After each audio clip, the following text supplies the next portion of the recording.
வீட்டுக்காரை விட விஜய் தான் எனக்கு பிடிக்கும். போ பையனூர் பங்களாக்கு போ, பெரிய வீடு தான், நிறைய ரூம் இருக்குது, படுத்துக்க. நாங்களா வேணாம்.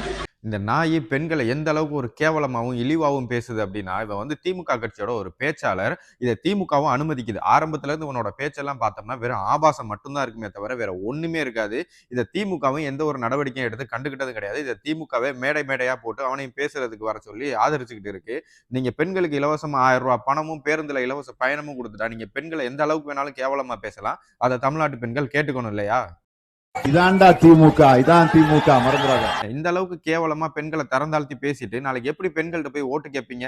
இந்த லட்சணத்துல நீங்க தமிழ்நாட்டுல பெண்களுக்கு பாதுகாப்பான ஆட்சினா எங்க திராவிட மாடல் ஆட்சி தான் அப்படின்னு சொல்றீங்க. தமிழ்நாட்டு பெண்கள்லாம் உங்களுக்கு ஓட்டு போட்டுருவாங்களா? வாய்ப்பில்லை ராஜா, வாய்ப்பு கிடையாது.